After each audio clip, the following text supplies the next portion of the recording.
right, ladies and gentlemen. Hello and welcome. Super pumped to be here. Thanks for watching. Thanks for listening. This is Honest to God on AM 1160 The Quest, Atlanta's Catholic radio.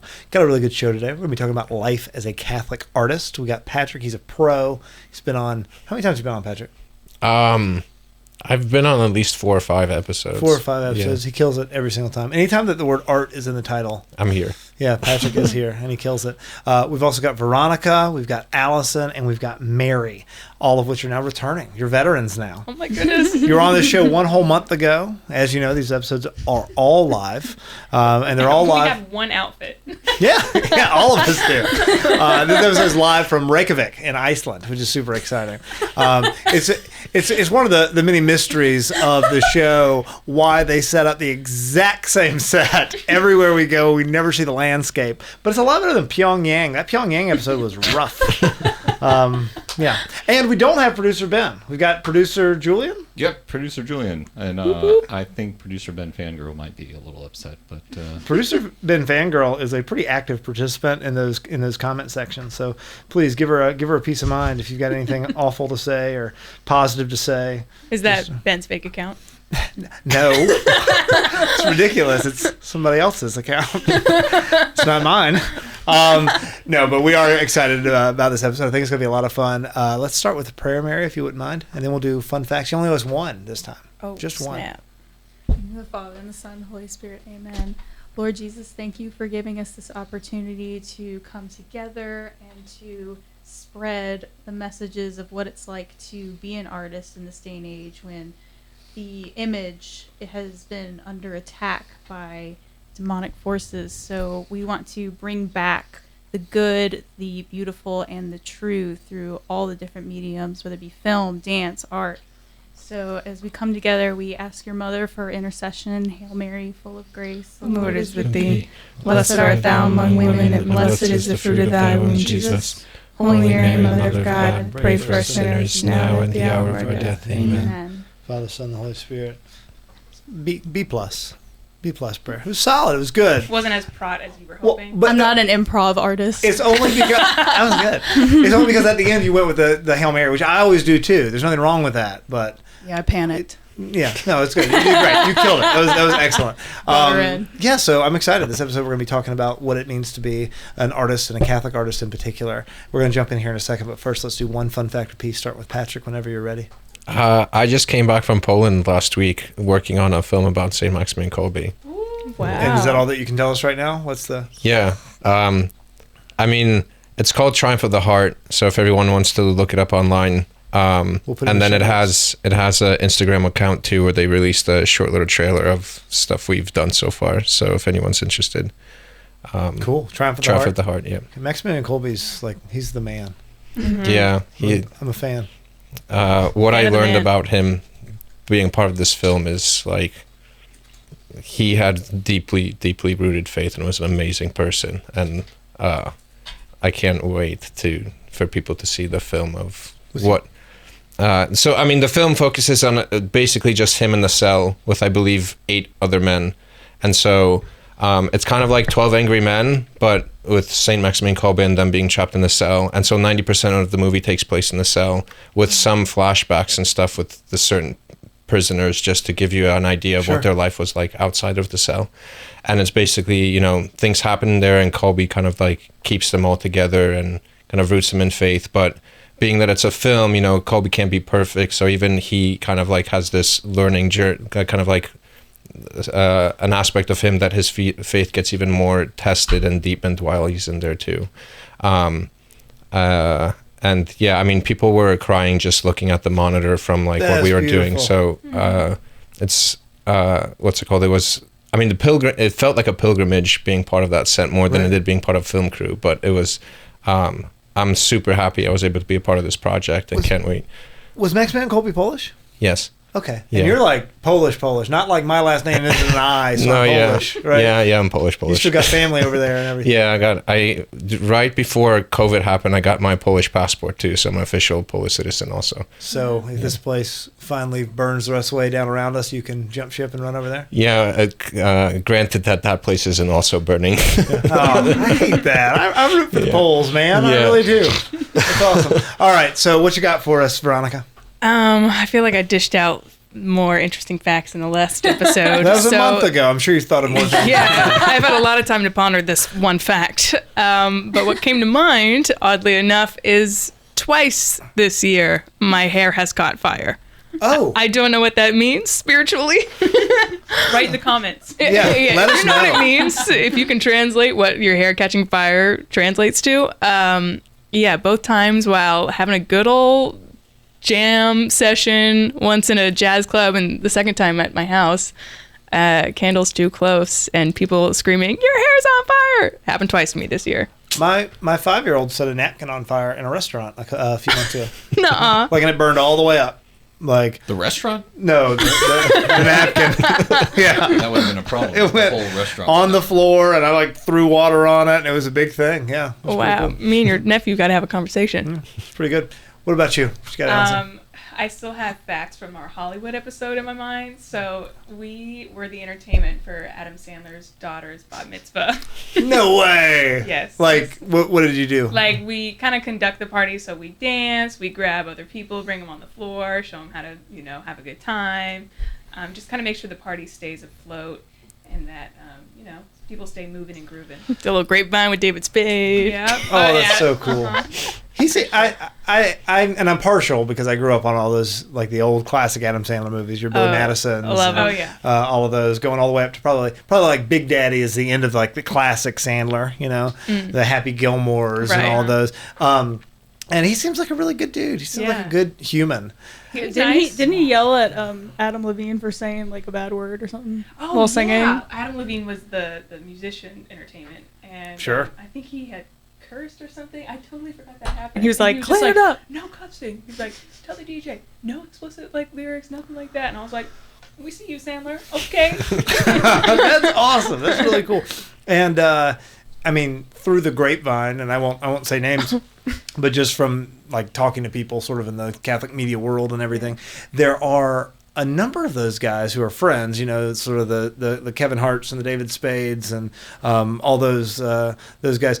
And they seem to be rocking and rolling from a morality standpoint. I'm hearing all these great things. Like Rob Schneider is putting out stuff publicly right now that's saying like morally upright things, which blows my mind coming from anybody sort of in that industry. He is Filipino. So that was last episode, okay? The Filipino Exorcist Retreats did not sponsor this episode. We don't care if you go anymore.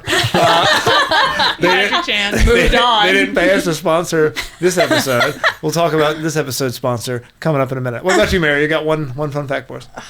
Y'all are so good. I don't know. One time I babysat 20 Filipino children in a room at a conference room. They don't have to be Filipino related. Your fun facts. And the only thing we had to entertain them was the movie Hairspray, and then we got in trouble for showing them that.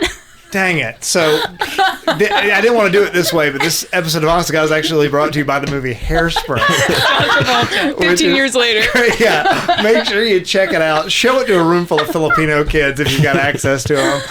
They're going to love it. Their moms won't. They'll get upset. You'll get busted, but you'll keep them entertained for an hour and a half. If you have to make a lot of Filipino ladies angry. Quick question. That's the way to do it. Was this at a Filipino exorcist retreat? Yeah, girl. Obviously. Which we don't care if you go to anymore. No, that was great. All right. Well, thank you, Mary. That was awesome. You have a fun fact, Producer Julian? This is your first time being Producer Julian instead of just Julian the guy. You dropped the jacket and everything. Do you have a fun fact? I was not prepared to do a fun fact tip, but let me get back to you on that, and I'll interject at some point. You've done a lot of fun facts over the years. I've done a lot of fun facts. But you have to keep in mind that they don't have to be related to you. Once you run out, it can just be like, I think fun fact that comes up over and over again is that armadillos always give birth to identical quadruplets. John, Really? That's true. Never knew That is that. fun. All armadillos give birth to identical quadruplets. Patrick knew that. I didn't. It's like a Snapple fact thing. Sounds- Where you Yeah. always have these Snapple facts. That was and a pretty popular fact in Puddle Lunch. No. Got any Laffy Taffy No. jokes? There aren't We armadillos have- all over Warsaw. No, we have hedgehogs though. Okay. Yeah. They're way cuter than armadillos. Yeah, and spikier, but Yeah. Tactical assault possums. That's what armadillos are. yeah. I'm a big fan. I teach an outdoor skills class where we do a bunch of hunting and those kind of things like foraging stuff. And one of the things they have to do is there's this big taxonomy unit where it's literally just slideshows, hundreds of slides of different animals and plants and mushrooms and things like that, and they have to identify them. And the only one that they're allowed to answer wrong and still get credit is the armadillo, which you can call a tactical assault possum. That's an official rule in my class. Yeah. Can we take this class? Yes, Yeah. come do it. And technically, you have to be enrolled as a high school student at my school. We were homeschooled. so Well, we can put it down. It's fine. Yeah, You it was can like we never fudge the numbers graduated. pretty easy. Yeah, Yeah, exactly. Held back. Yeah. All right. Well, we are not going to talk anymore about armadillos today. Unfortunately. We might briefly mention hairspray again here in a little bit, but what I want to get into today is being an artist. I want to start with what that means. We did the Hollywood episode not too long ago, and we talked a little bit about that, but does anybody have a concise definition for what an artist is? Yeah. Well, Tolstoy said that there are 3 criteria that make an artist, and one being you have to be technically skilled in your craft. 2 is that you have to say something new, and 3, you have to have a moral relationship with your subject matter. What does And- that mean? Well, I think in the sense of like what Patrick was doing, like you had kind of a relationship with Maximilian Kolbe beforehand, right? Like he's important to you, and that makes all the difference. Whereas like if you were a sacred artist and you specialize in Our Lady of Guadalupe, you have to have a relationship with her to convey her properly. I think that's why AI is taking over the art world so easily, is that artists don't really have a connection to anything anymore. Can I look at something? I mean, with that definition in mind, can I look at something as an observer, as a consumer of art, and say that's not art? Yes. Okay. I think art has to be participatory too. Okay. So I don't believe art is solely for the purpose of being looked at in a museum. Like a good art piece should be either part of your community or culture in some manner or fashion where you also kind of like participated. So I mean, the best idea, since with sacred art, with like icons or something, obviously the purpose is for it to help kind of like elevate your prayer life, or there's different traditions revolving certain images such as like Our Lady of Guadalupe and stuff like that. So there's like a thing that binds people and brings them together, where a lot of contemporary art doesn't do that. It actually does the opposite. It kind of like criticizes itself, and so it's kind of like cynical, and so the only thing you can do is look at it to criticize it, and then you leave, and that's the extent of that. When you say modern art, are you just talking about like contemporary? So not what medium is what I'm asking? Like, Oh, can I think qualify films as modern art? yeah, I think any form, like any medium or form of art. So films, dancing, paintings, Right. writing, anything like that. Yeah. Okay. Yeah, I was listening on the way over here to a podcast, and they were talking about, they were sort of critiquing the modern, like sort of how Disney is just having flop after flop after flop lately. And the big criticism is that there was nothing new. That's immediately what I thought about when you were quoting Tolstoy a minute ago. And that was essentially the argument they were making, is it's not art anymore. No one cares. It's this lifeless money grab attempt. Everybody from the writers to the artists themselves who are actually animating the movie or whatever. So that's interesting. It doesn't keep its nature though either. I mean, they basically mask their ideology with pre-existent stories. So it's kind of lazy storytelling too. Like for example, if you're looking at something like The Little Mermaid, it's not the same. Okay. It's not the same as like the animated one. But Right. even the animated one is not the same as the original Right. like story that was written. Parallel No. mind. Because we were just having this conversation about The Little Mermaid in particular, and how the whole moral story has been turned on its head to actually be something that is like an affront to that which is true, good, and beautiful. So Yeah. That makes sense. Yeah. I mean, I don't believe the stories are strictly moral either in terms of storytelling. I feel like they describe structures of reality and shows how the world works. So if we reduce something like stories to purely a moral, like some kind of moral message at the end, then you have already kind of like ruined your story to some extent. Like if you just reduce it to some kind of moral messaging. It should be a lot more, it should describe a whole experience and process opposed to just the message. So I'm so jaded and cynical, and I'm not trying to paint you guys with that brush as well, but I'm really jaded and cynical in regards to art nowadays. And so I have a question that I might sound like an idiot here, but I'm genuinely curious about it. Is anyone, and if so, who or what is making art now? Like actual authentic art. What are your thoughts? Is there anybody who's doing it well? Like someone we might know, not like Bob the sculptor who lives in the apartment below you, but is there any production studios or artists or anyone like musical artists or even, sort of like painters, anything that they're making real art right now? It would probably only be anybody who has a spiritual foundation. You think so? Primarily Catholic. Okay. Because there's nothing left anymore. Right. Like we've kind of come to this head where artists have been kind of sacrificing themselves to AI, more or less. Right. Like when I started doing digital art, like everything I put on the internet was like really no longer mine.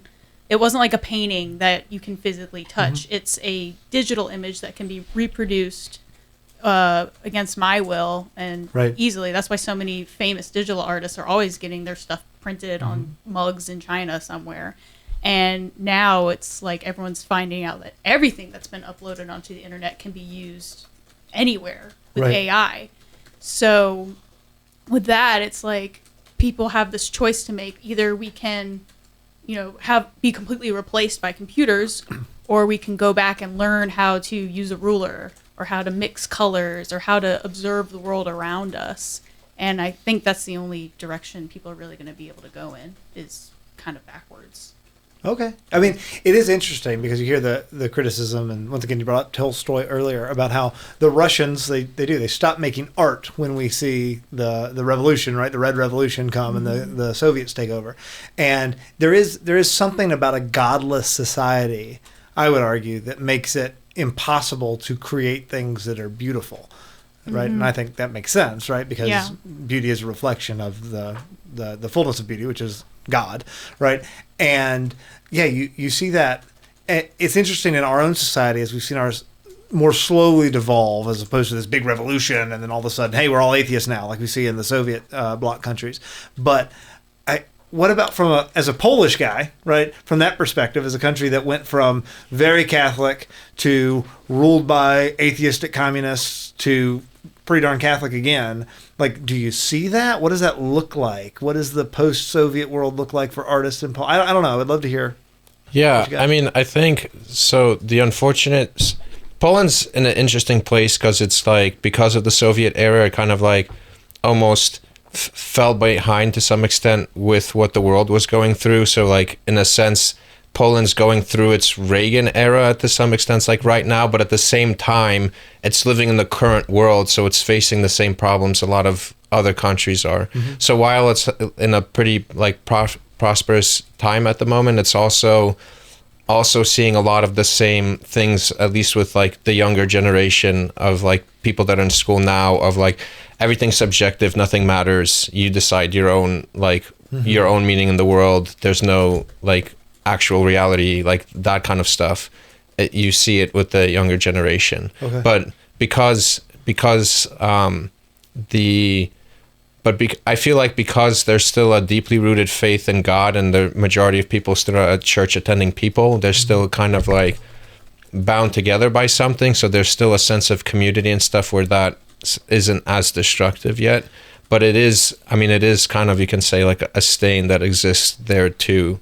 And they might go through what we're going through now later on because they're kind of like because of the earlier communist thing of like almost like don't do it, Poland.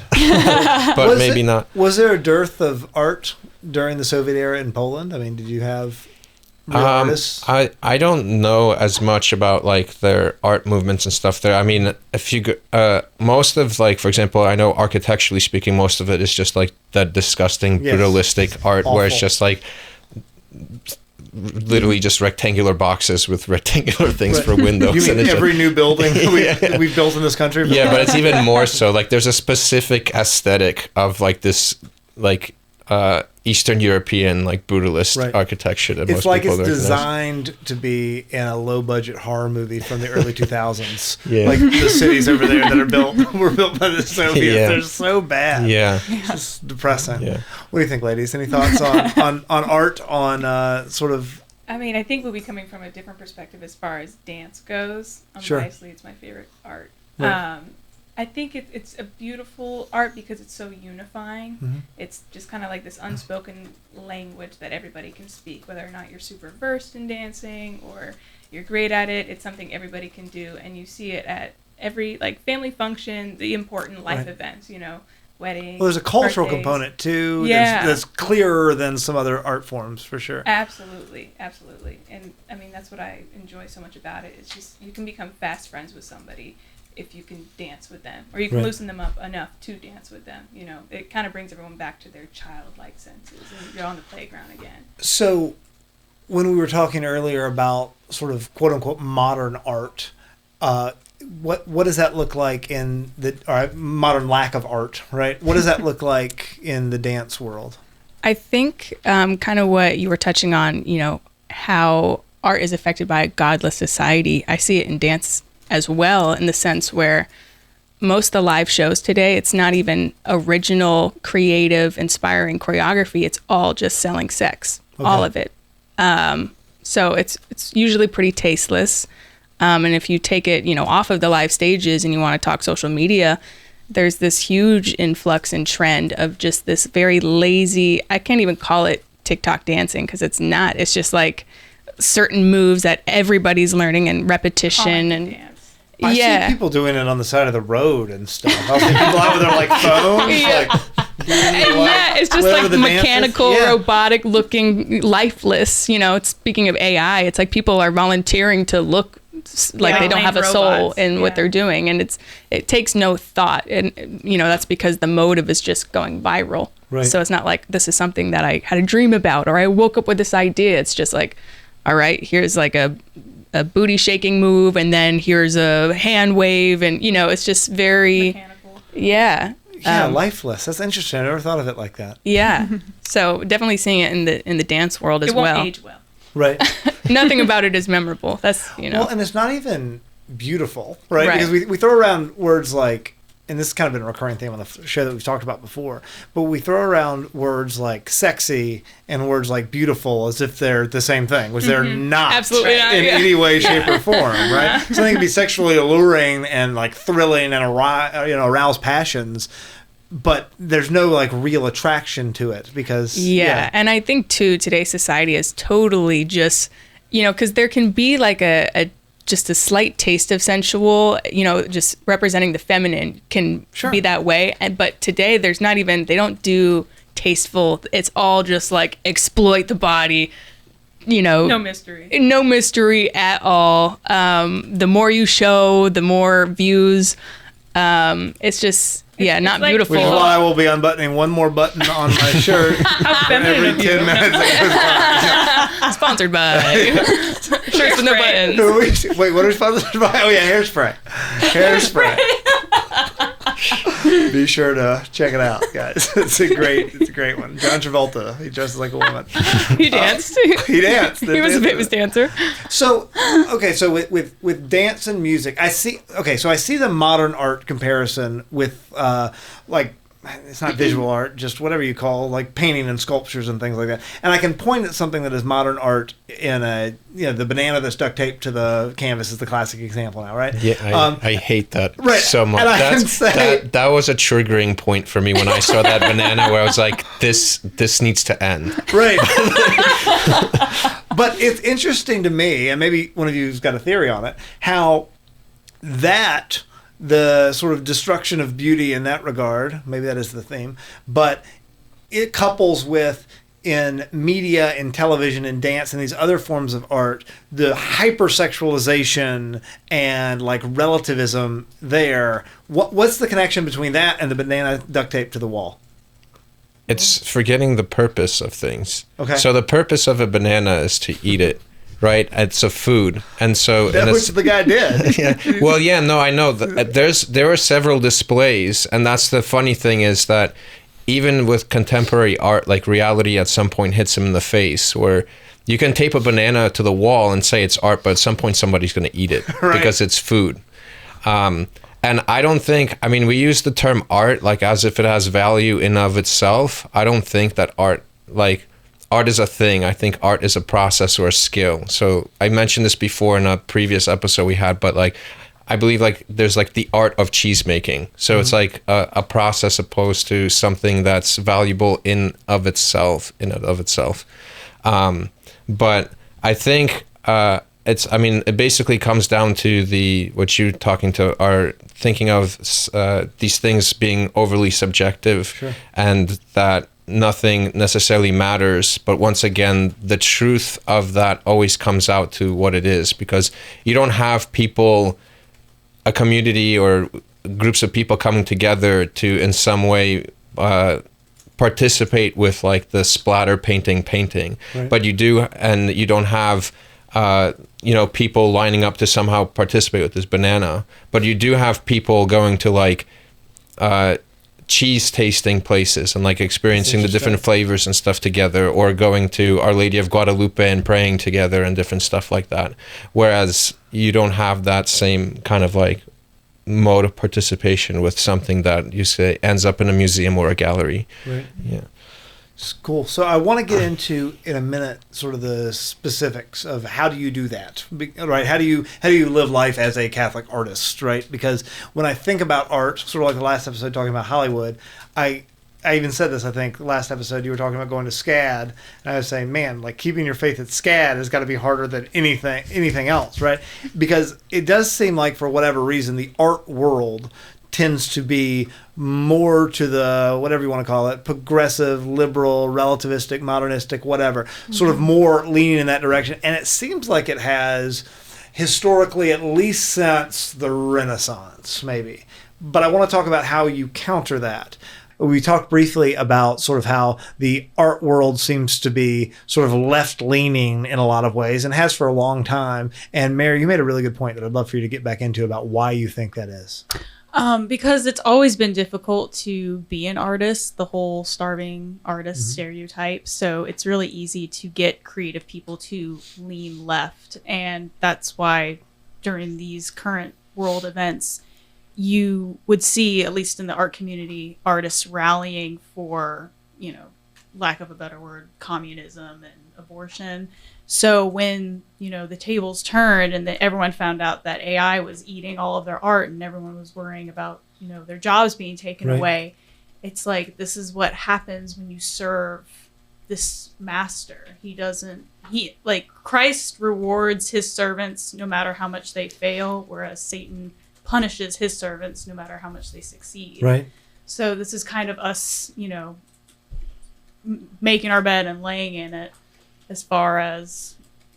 Well, I would also like to argue that there is a fault also not to keep using like the political terminology, but on the other side of not seeing value in art and just thinking it was just something like arts and crafts, like just something nice to do that doesn't actually have any value. And so I think there was this pushback from that made more people kind of lean more towards, you can say, the left side of the aisle, right, due to them not being valued by the other side, you can That's say. Interesting. Do you have any theory on why that is? I mean, I feel like most, for example, conservative people, especially my experience with, at least with like Catholic circles and stuff too, is there's an overemphasis on like just the purely like overly logical and analytic and more of a forensic thinking of the world.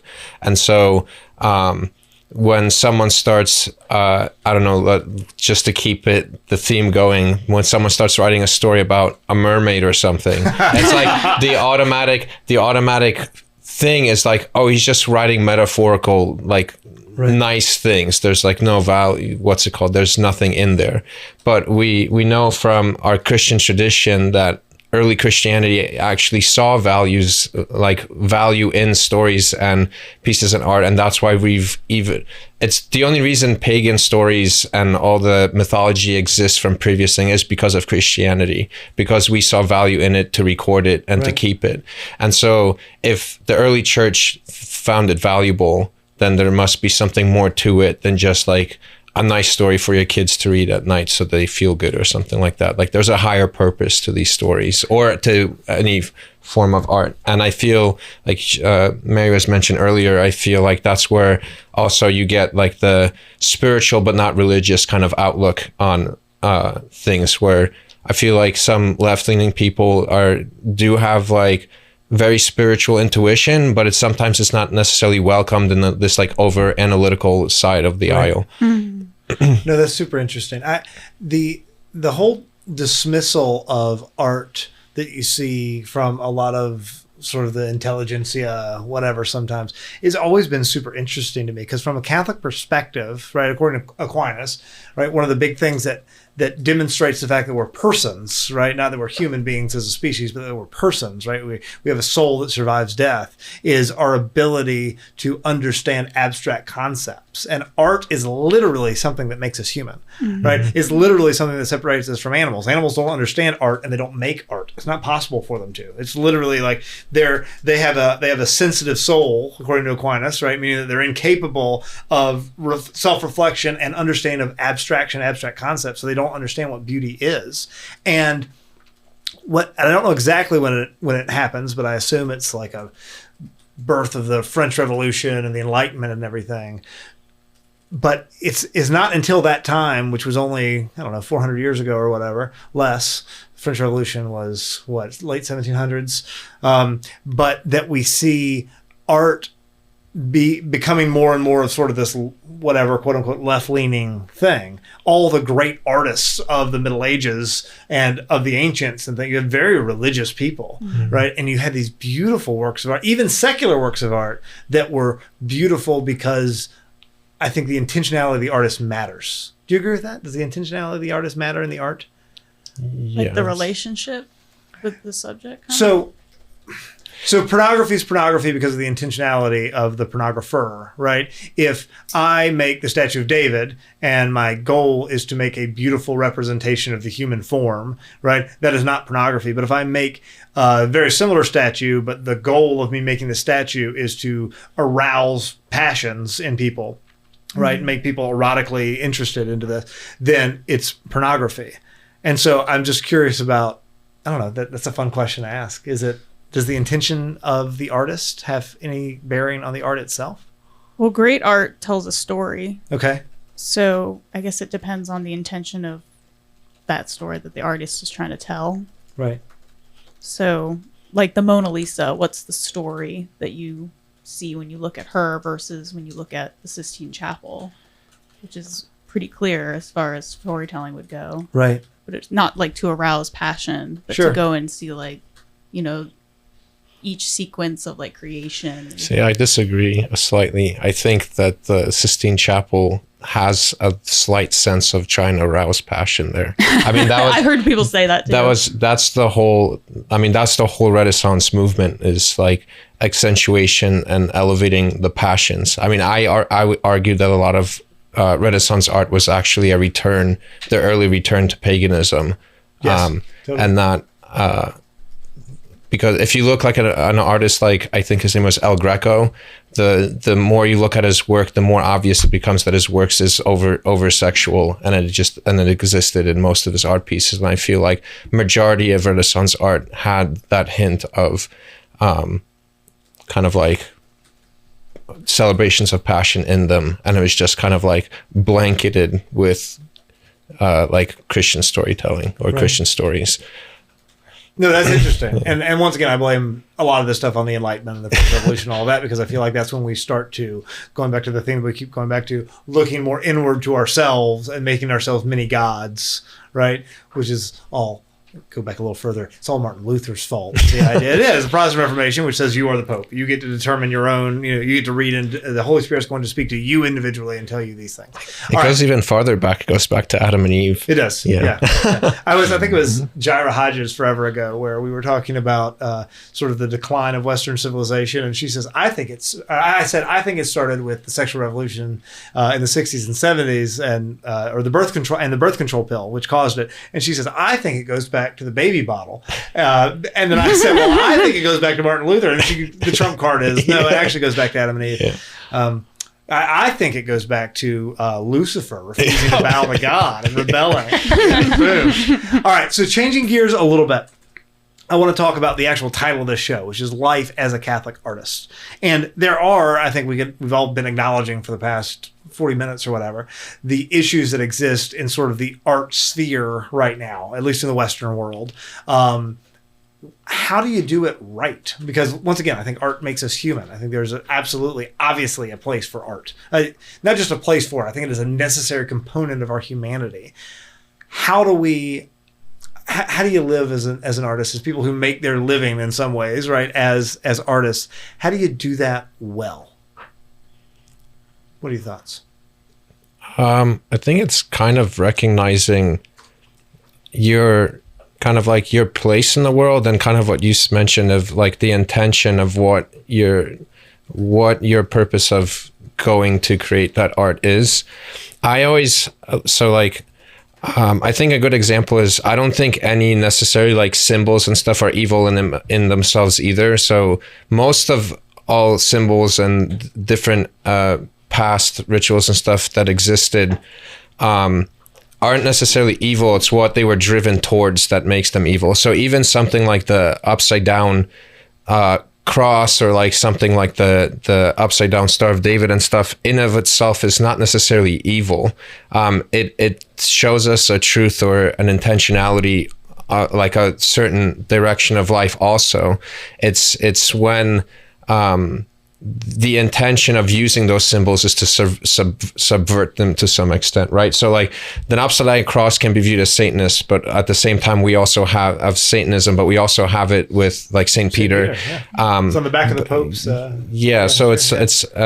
there is a certain, we are kind of like the mediators, like it said in Genesis, of heaven and earth. So it's through that mediation of what we're trying to, I guess, incarnate into the world, whether we're participating of trying to bring goodness and truth into it, or trying to destroy it and bring about evil. But practically speaking, how do you do that? I mean, I think how do you do it? I mean, I think it's recognizing that some of this stuff doesn't come necessarily, like I'm not the master, like I'm a sub-creator and I'm kind of like collaborating with God.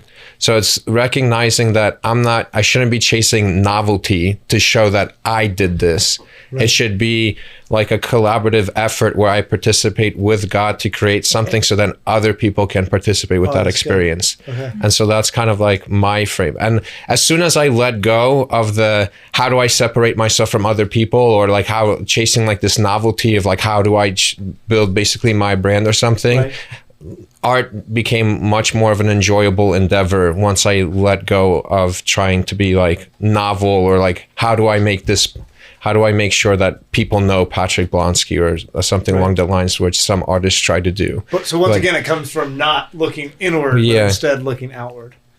I like the co-creation, or not the co-creation, the sub-creation piece that you said too. I think when we did a Lord of the Rings episode not too long ago, which I'm upset I wasn't a part of it. It was so good, and we got really big into sub-creation and Tolkien, like sort of that mindset that he had going in. Other thoughts on that? Just on how you do it, practically speaking. Everybody here is sort of coming from a different background of like artistic expression, or whatever you want to call it. How do you do that and do that right?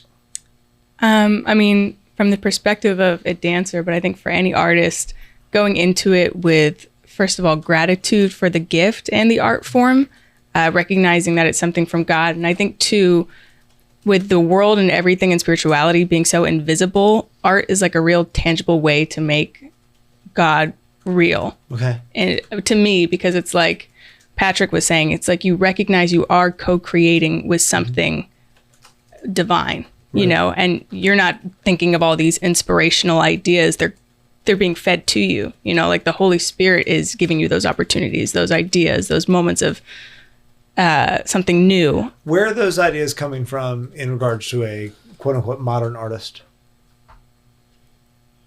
Where, like, what's the catalyst? Because I agree with you, right? If you're making art that's true, good, and beautiful, then it's coming from God. But where is it if you're making art that's fake and ugly and lies, like a banana taped to a wall? I mean, there's two answers to that kind of. I mean, so there's a aspect where it's kind of like what you worship that decides what you make. So if you're worshiping yourself, you're kind of limited because you view it, because there is a sense of, I think all people kind of recognize that there's a certain brokenness or ugliness to us and that we're not completely perfect. And I think that shows when you try to base off anything that comes from you, and that's and solely from you.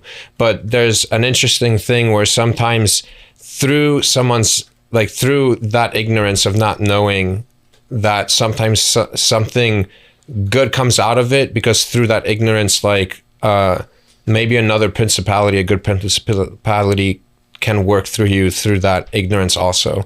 Like there, and I think it's like in the Eastern churches, there's kind of like this saying that even like demons, even demons like pave the way for Christ's return, because in their own ignorance, they're like building the road for Christ to come back, but they don't like recognize it. And I think there's the same aspect to that of artists too, where sometimes what's it called, like there's a sense of trying to show evil or something like that, but through that process you have to look at what's good to know what's evil. Like there's a very common example of, there's a metal band that tried to make music that was like super anti-Catholic, but they researched it so deeply that they all ended up converting. And so it's like that kind of like the darkness can lead to the light because of its like ignorance of not recognizing, I guess, what it's doing, of like this pride that you think you're above like the patterns of the world. Yeah, it was like when I started like going really deep diving into like David Bowie lyrics, I just felt so sick that only like coming back to the church made me feel better and nothing else. Whoa. So and why? Can you flesh that out a little bit? Like why did you feel so sick? I'm not a big David Bowie lyrics. Yeah. Just like he would like reference like the Kabbalah and some weird like Nazi stuff that he was doing, and gross, a blueprint for brainwashing little girrs, just stuff like that. You know. And afterwards I was like, now I know why I feel so sad after listening to his music and hopeless. And then it's like that same mindset. It's like you get so sick of the gross that the only thing that stands out is the good, right, that heals you. Are you still working in digital art? The work is drying up, but because of all the AI stuff. There was also like the writer strikes and all these shows getting canceled, like the bubble was kind of popped. But also I did research into some of the like companies I was working for and finding out they were pretty anti-Christian. So I kind of slowly drifting away, but also just not really wanting to work on computers anymore. Right. Because it does handicap you. How so? Artistically. Like I would work in Photoshop and other programs, and they do the measuring for you, the color mixing for you, and you almost kind of go nuts because you can just zoom in so far and like focus in on all your imperfections. Right. And most artists struggle with perfectionism. But when you're working on a piece of paper, you can only go so far. Sure. You have limits. And that's why I kind of was like, it's like working on a Black Mirror can mess with your mind. Right. Or just being on your phone too much. Yeah, 100%. It's not good for you. So do any of you guys have, if I'm a listener and myself or my kid or my sibling or somebody is trying to make it in some form of this industry, what advice would you give them right now? They care about their faith. They want to hold on to their faith. What advice would you pass along?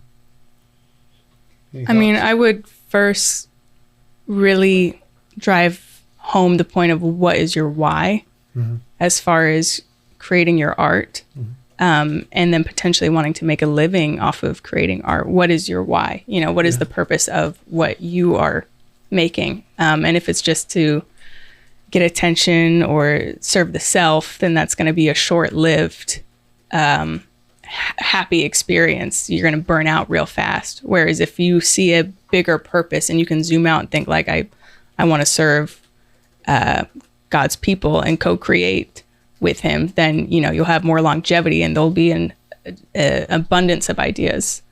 So I would start with focusing in on what your why is. Okay.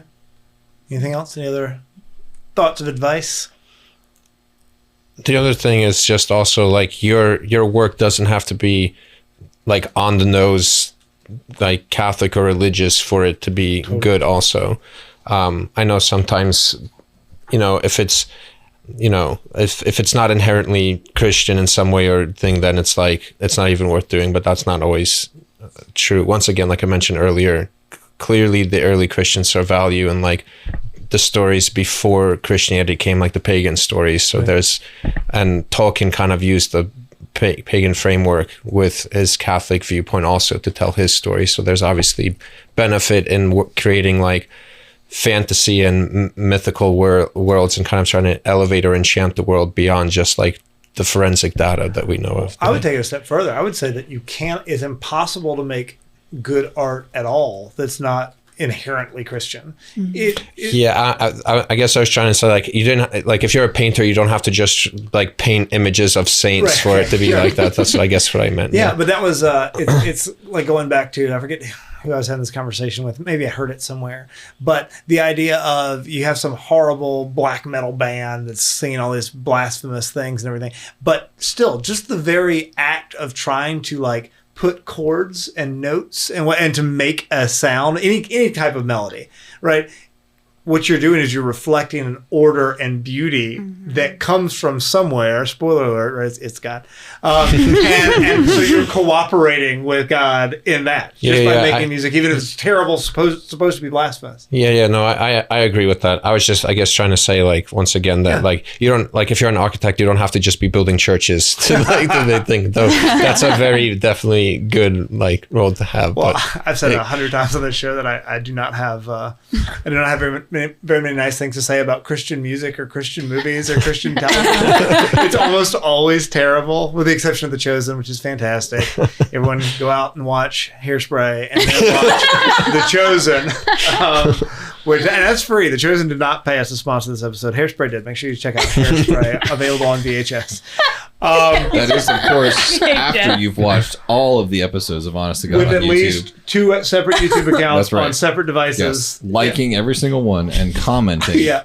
That's right. You can write literally anything down there. We're fine with it. And if you see something that you don't like in a comment, say something back to them. Yeah. A lot.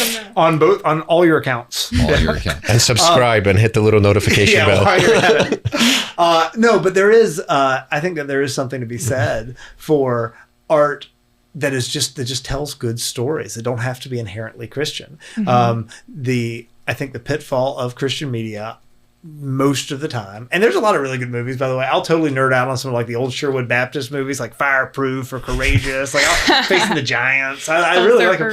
They're good. They're cheesy, but they're usually pretty good, like the stories. But the whole thing is that we're putting this Christian message before telling a good story, and so I don't tell that good of a story because I'm trying to hit the message.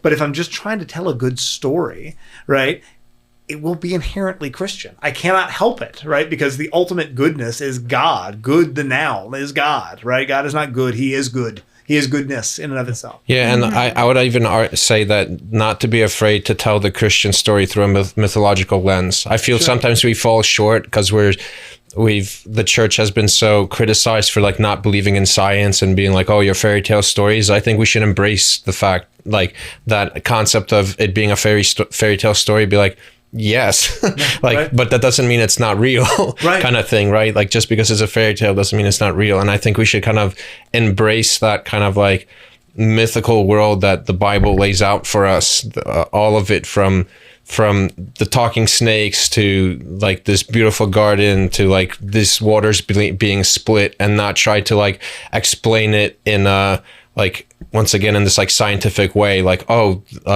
don't know, like trying to take the enchantment out and trying to show like this is how it actually happened, because that's not always the main thing. I think we should sometimes not be afraid to tell the story, for example, of somebody like Saint George, but make him into an Aragon character or something like that. It doesn't have to be a bioflick every time. So I wanted a boy named George since I had my son, who's 11 now, but I can't make boys anymore. So I've had 4 daughters since then, and I named the last one Georgia because I finally was like, no, I'm naming a baby after St. George. You're gonna have a boy next. I will 100% have a boy next. If I do, I'm gonna name him Peter, but I'm gonna call him Rocky. Wouldn't that be cool? All right, so we are gonna do our loaded questions cards here in a second, but before we do that, I wanted to throw this out. If you could recommend to our viewers one piece of art, any medium that you want, right, and say that they need to view this, experience this, whatever, what would it be? One specific piece of art, what would it be? And we'll start with Mary, because she's giving me the please don't call on me right now. I'm sorry. I guess The Preachings of the Antichrist by, I forgot his name, but if you Google it, it's like Luca Signorelli, maybe? Cool. I don't know anything about it. What is it? It's predominantly this Christ-looking figure with Satan whispering into his ear, and you see just these scenes of chaos behind him, like people being risen from the dead, clergy fighting with each other, prostitutes, violence, and it's just kind of a pre-cautionary tale of kind of everything that's going on today. And what's it called? One more time. It's called The Preachings of the Antichrist. Okay. And it was actually the fresco that inspired the Last Judgment of Christ. Cool. Where is it? It is in Italy somewhere. Cool. But yeah, pretty relevant. Awesome. All right, Allison, what you got? I'm gonna get the name of this real quick. I got something. Okay, I was going to say, can we skip to you, Veronica? And then Yes. So this isn't a religious show to the core, but Riverdance. Oh, cool. Even though, kind of like what we were talking about, it's not inherently like a Catholic script or show, but it does draw you to the divine because of how beautifully it's done. And it's Irish tap dancing. So people think, oh, cheesy wigs and poofy skirts, but it's so much more than that. And they have flowy straight hair. It's not the traditional kind. And their feet are moving like fire, but it's the storytelling that's happening. It's the music is on another level, and the level of skill and the dance and the technique. It's like human excellence. Yeah. And it encompasses so many cultures. It's not just Irish and just Celtic.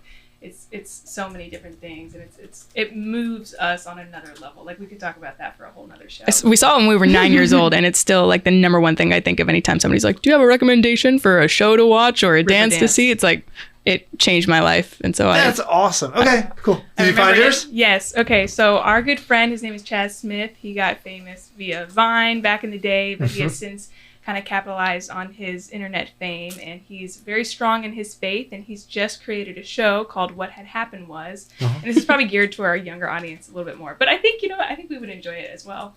It's an animated series about Bible stories and things of that nature, but just kind of makes it like more relevant, modern, and cool, but still like rock solid. So That's cool. I recommend that show. Love it. What you got, Patrick? I recommend to, read, like pick a culture and read all their fairy tale stories and ancient tales. Oh, cool. They're so weird and funky, but if you like sit and meditate on them for a while, I think you can really learn some things. That's really good. But yeah. I wrote down a few over here. The first one I wrote, I like poetry, and I wrote Ozymandias, which is Percy Shelley, who's a terrible person, but he wrote great poetry. And it's probably not the only, like the main one that I would recommend, because it's kind of dark. It's all, it's the I am Ozymandias, King of Kings, behold my works, ye mighty in splendor. And that is engraved on this stone in the middle of a desert surrounded by nothing, because it was inscribed there by this ancient king, and all he created on this earth was dust now.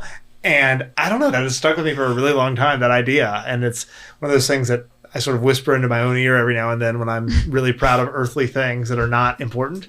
And then literally any poem that Rudyard Kipling ever wrote, because Rudyard Kipling is the man. It's not politically correct to say that anymore because he was writing during the Victorian era and he was a white guy and he's like colonialism, all that stuff. But he's the guy who wrote the Jungle Book. I mean, it's Rudyard Kipling. He's the man. I love Rudyard Kipling. And my son and I last summer, for fun, memorized Charge of the Light Brigade, and so it's got this really special place in my heart because we would be out like fishing, like shouting back parts of Charge of the Light Brigade together, and so I don't know, it's always meant a lot to me.